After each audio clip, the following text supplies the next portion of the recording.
Hello' বন্ধু বান্ধৱীসকল, য়েছ exam ক্ৰেকলৈ আপোনালোকক স্বাগতম জনাইছোঁ। আজিৰ এই ভিডিঅ'টোত আপোনালোকলৈ লৈ আহিছোঁ অসম চৰকাৰৰ নটিফিকেশ্যন ওলাই গৈছে যে আপোনালোকে নিজৰ OMR শ্বীটকেইখন উভতাই পাব। আপোনালোকক 27 তাৰিখে এই OMR শ্বীটখন উভতাই পোৱাৰ কাৰণে আপোনালোকক এপ্লাই কৰিব লাগিব আপোনালোকে, আৰু সেই হিচাপে আপোনালোকে 50 টকা দি সেই OMR শ্বীটখনৰ কাৰণে আপোনালোকে ফটোষ্টেটৰ বা জেৰক্সৰ পইচাখিনি বুলি ক'লে সেইখিনি 50 টকা দি আপোনালোকে নিজৰ OMR শ্বীটখন জেৰক্স কপিটো পাব।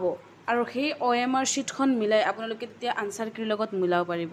যিখন আপোনালোকে 15 ছেপ্টেম্বৰত পৰীক্ষাত OMR শ্বীট ফিল আপ কৰিছিল, সেই OMR শ্বীটৰ জেৰক্স কপি পোৱাৰ লগে লগে আপোনালোকে নিশ্চয় গম পাব যে কোনটো প্ৰশ্নৰ কোনটো উত্তৰ কৰিছে, শুদ্ধ উত্তৰটো কোনটো কৰিছে।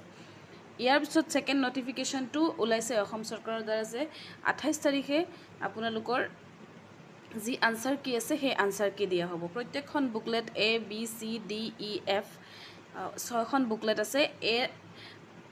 এই বুকলেটৰ 1 নম্বৰ কুৱেশ্যনৰ কোনটো আনচাৰ শুদ্ধ উত্তৰ, 2 নম্বৰ কুৱেশ্যনৰ কোনটো শুদ্ধ উত্তৰ, 3 নম্বৰ কুৱেশ্যনৰ কোনটো শুদ্ধ উত্তৰ, এনেকুৱা B বুকলেটৰ কোনটো শুদ্ধ উত্তৰ দিয়া থাকিব। কাৰণ বুকলেট ABCD কুৱেশ্যনৰ নাম্বাৰিংটো বেলেগ বেলেগ হৈ আছে। এনেকুৱা DEFৰ তেনেকুৱা 1 নম্বৰ 2 নম্বৰ 3 নম্বৰ কৰি 150লৈকে কোনটো শুদ্ধ উত্তৰ কুৱেশ্যন বুকলেটত দিয়া থাকিব।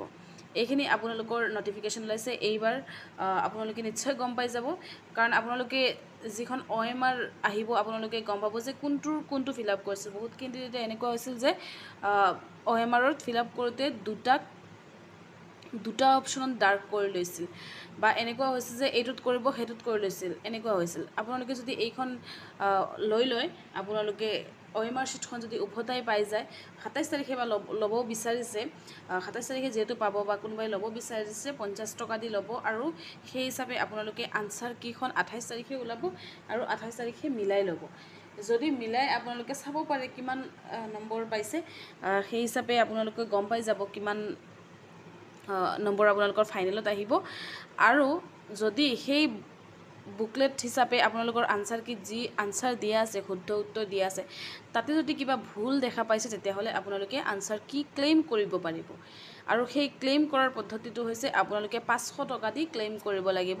ধৰি ল'লোঁ কোনোবা এটা কুৱেশ্যনৰ 1 বা 2 নম্বৰ কুৱেশ্যনৰ 2 নম্বৰ কুৱেশ্যনৰ অপশ্যন A টো শুদ্ধ দিয়া আছে, কিন্তু আপোনালোকৰ লাগি আছে যে নাই অপশ্যন D টো শুদ্ধ, আপোনালোকৰ হাতত প্ৰমাণ আছে। আপোনালোকে সেই প্ৰমাণৰ থ্ৰু দি আপোনালোকে 500 টকা দি ক্লেইম কৰিব লাগিব যে এইটো শুদ্ধ উত্তৰ নহয়, সেইটো শুদ্ধ উত্তৰ। যদি আপোনালোকৰ ক্লেইমটো সত্য হয় তেতিয়াহ'লে আপোনালোকে 500 টকাটো উভতাই পাব। আৰু এনেকুৱা নহয় যে আপুনি ক্লেইম কৰিব বুলি অকল আপুনি নম্বৰটো পাব, সেইটো নহয়। যোনে ক্লেইম কৰিব তেওঁ নম্বৰটো পাব, লগতে গোটেই অসমৰ যিমান কেণ্ডিডেটে অপশ্যন A নহয় অপশ্যন D টো শুদ্ধ উত্তৰ হিচাপে কৰি আহিছিল প্ৰত্যেকে পাব। এনেকুৱা কেতিয়াবা হয় আনচাৰ কিত ভুল আনচাৰ কি দিয়া থাকে, প্ৰশ্নটো দিয়া আছে আনচাৰ কিত হ'ব লাগে অপশ্যন D, দিয়া আছে অপশ্যন A, তেনেকুৱা আপোনালোকে কিন্তু বেছিভাগ কেণ্ডিডেটে অপশ্যন D টো কৰি থৈ আহিছে। তেতিয়াহ'লে আপোনালোকৰ কি হ'ব, অপশ্যন Dৰ কাৰণে আপোনালোকে ক্লেইম কৰিব লাগিব, যাৰ কাৰণে 500 টকা লাগিব। আৰু যদি আপোনালোকৰ ক্লেইমটো শুদ্ধ নহয় তেতিয়াহ'লে সেই 500 টকাটো আপোনালোকে ঘূৰাই নাপাব।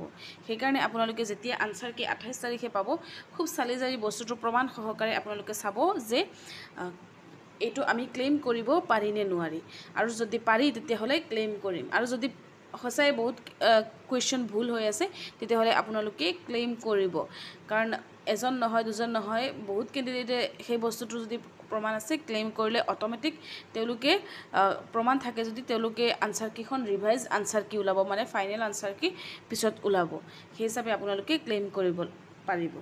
যদি আপোনালোকৰ ভিডিঅ'টি ভাল লাগিছে তেতিয়াহ'লে লাইক, শ্বেয়াৰ আৰু ছাবস্ক্ৰাইব কৰিব নাপাহৰিব। ধন্যবাদ।